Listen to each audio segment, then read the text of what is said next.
Paz de Cristo a la Iglesia Apostólica de la Fe en Cristo Jesús. Saludos a todos y cada uno de ustedes, mis amados hermanos.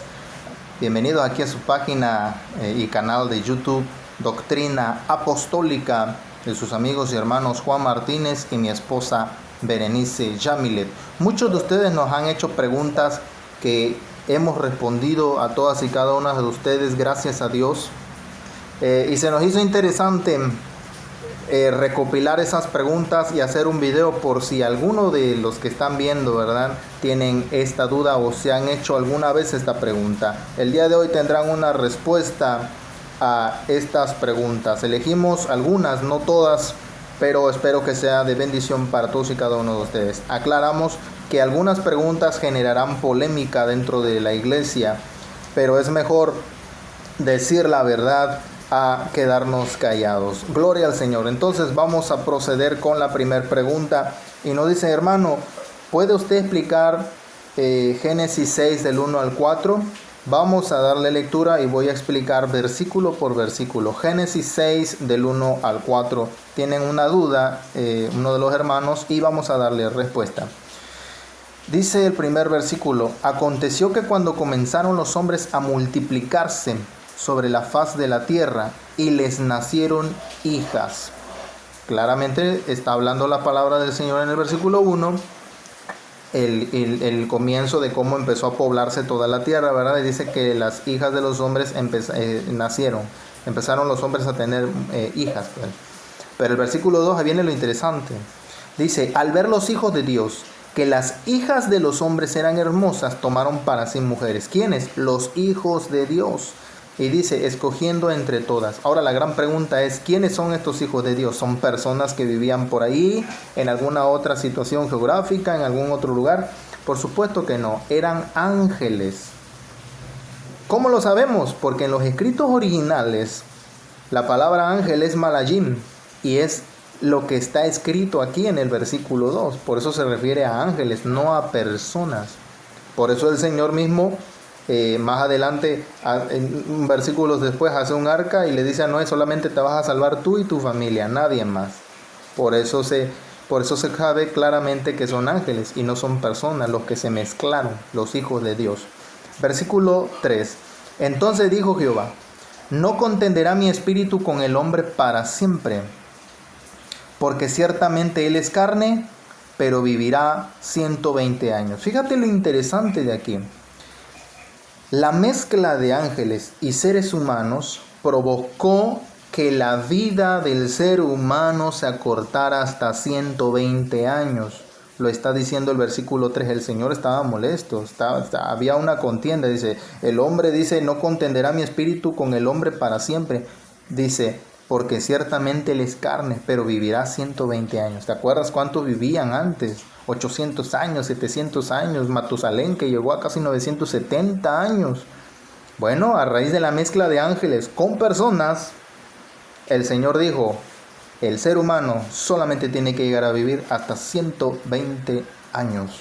Ahora viene el versículo 4. Había gigantes en la tierra en aquellos días, y también después que se llegaron los hijos de Dios a las hijas de los hombres, y les engendraron hijos. Estos fueron los hombres valientes que desde la antigüedad alcanzaron renombre. Esto es interesante porque dice que el resultado de la mezcla de ángeles y personas es una raza de gigantes. Los gigantes no son creación de Dios, es una mezcla de ángeles y personas.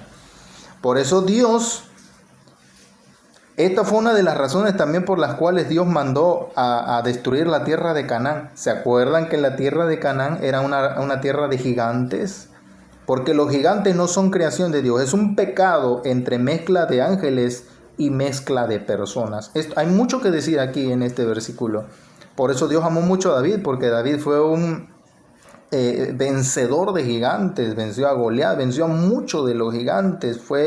David fue de los que exterminó a los gigantes por completo, a muchos de ellos. Los gigantes no son creación de Dios. Es una mezcla de ángeles y personas. Ahora, vámonos a Judas. Judas capítulo 1 nos va a decir claramente que son ángeles. Judas capítulo 1. Judas está antes de Apocalipsis. Quiero recalcar, ¿verdad?, que este Judas no es el que se ahorcó allá, ¿no?, el que compró una heredad. No, este es otro Judas. Judas capítulo 1, versículo 6, dice, escucha, y a los ángeles que no guardaron su dignidad, no guardaron su dignidad estos ángeles, dice, sino que abandonaron su propio hogar. Escucha lo que dice la palabra, sino que abandonaron su propio hogar. Estos ángeles, hermanos, no son los que se vinieron con Satanás en la rebelión. Porque los ángeles que se vinieron con Satanás en la rebelión no abandonaron su hogar, a aquellos los corrieron. El arcángel Miguel los corrió. Voy a subir un video acerca del origen de Satanás para explicarles cómo estuvo la situación. A aquellos ángeles los corrieron. Estos no. Esto está diciendo la palabra. Abandonaron su propio hogar. Dice ahí, los ha guardado bajo oscuridad en prisiones eternas. Están en prisiones eternas. Dice, para el juicio del gran día. Quiere decir que aquellos ángeles que se mezclaron con las hijas de los hombres hermosas y por consecuencia nacieron gigantes, esos ángeles, hermanos, actualmente están en prisiones de oscuridad y ya están reservados para el día del juicio. Eso significa Génesis capítulo 6, versículo 1 al versículo 4 a grandes rasgos. Hay muchísimo que decir, pero tenemos que pasar a otra pregunta. Pregunta importante que genera polémica. Dice, hermano, ¿existen apóstoles hoy en día? Como 4 personas me hicieron esta pregunta. Hermano, ¿hay apóstoles hoy en día? Por supuesto que no hay apóstoles. Fíjate, Efesios 2:20 lo está diciendo. La misma cita bíblica que es base de nuestra iglesia apostólica dice, Efesios 2:20 dice, edificados sobre el fundamento de los apóstoles y profetas, siendo la principal piedra del ángulo Jesucristo mismo. Es decir, Efesios 2:20 nos está diciendo, edifíquense sobre el fundamento de los apóstoles. Hoy en día hay muchos apóstoles y están diciendo cosas en contra de la palabra. O nos están diciendo yo ato, yo desato. Ya ustedes saben quiénes son los apóstoles, no hace falta que yo lo diga. Muchos de los apóstoles de hoy en día están en contra de la palabra del Señor. Están diciendo herejías. Están enseñando, por ejemplo, llama ya los números que aparecen en pantalla, que tu milagro ya está por ser resuelto, pero tienes que dar tanto de... Esos son falsos, hermano. Hoy en día ya no hay apóstoles. Apóstoles solamente fueron 12, los 12 que estuvieron con Cristo.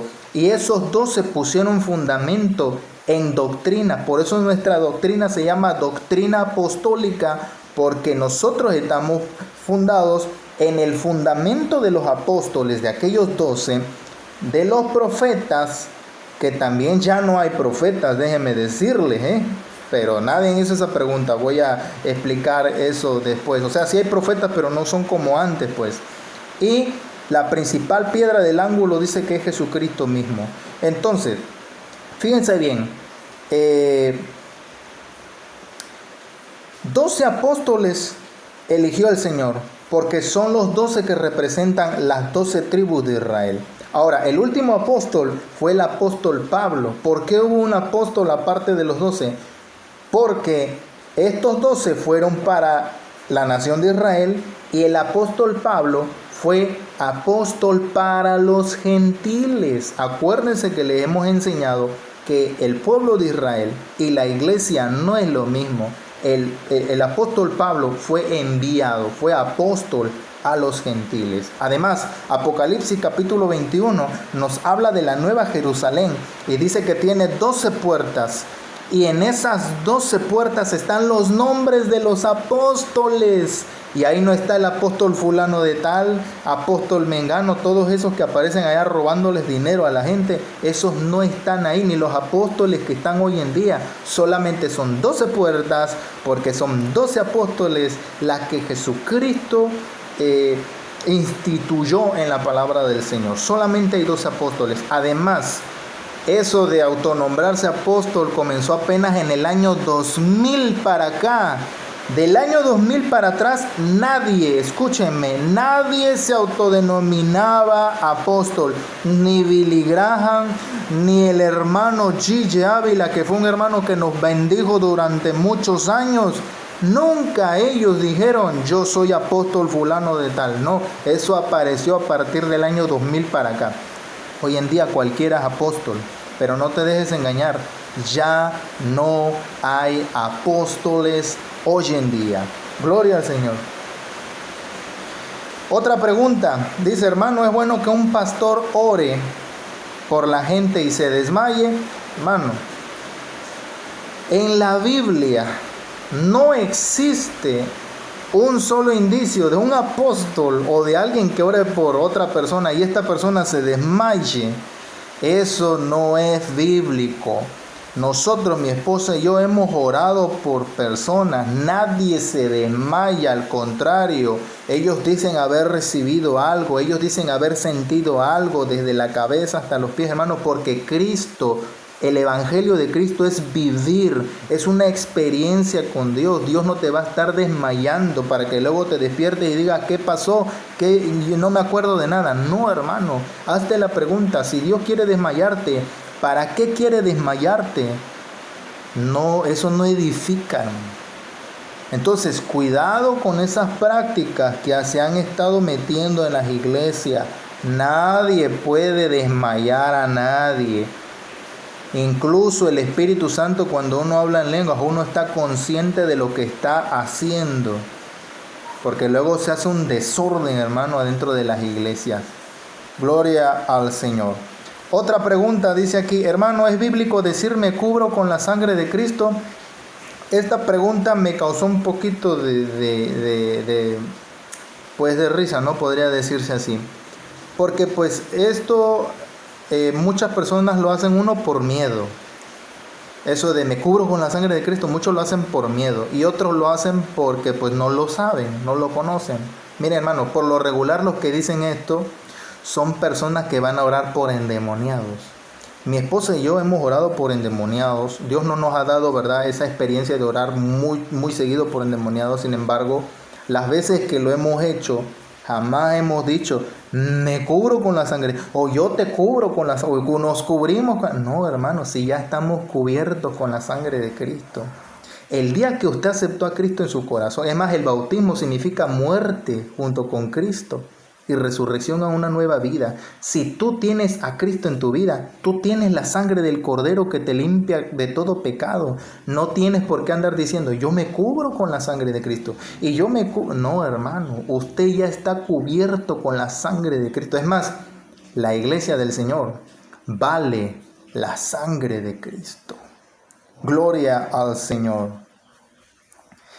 Dice aquí, hermano, ¿es bíblico el ministerio de panderos? Bueno, hermano, pues en la Biblia no hay ministerio de panderos. Sin embargo, sí hay mujeres que ocupaban el pandero, ¿verdad?, para alabar y exaltar el nombre del Señor. El Salmo 150 lo dice, alábale con pandero, alábale con flauta. El problema es cómo se está haciendo. Lo que sí no estamos de acuerdo, por ejemplo, en el caso de mi esposa y yo, es de que el pandero es rutinario. Y entonces se ven todas las danzoras, ¿verdad? Y están viendo ahí cómo le hace a qué, la que va dirigiendo. Y entonces eso ya no sale del corazón porque es una rutina. Entonces yo considero, ¿verdad?, que el pandero como ministerio de esa forma no es bíblico. E incluso no tiene muchos años que apareció eso. Sin embargo, ¿es aceptado en la iglesia apostólica? Sí, sí es aceptado. Pero pues si me preguntan a mí, en mi caso, no encuentro ningún pasaje bíblico que diga que este ministerio es bíblico. Son rutinas, hermano. Y a veces la persona se distrae para no adorar al Señor. Preguntas y respuestas. Dios les bendiga, Dios les guarde.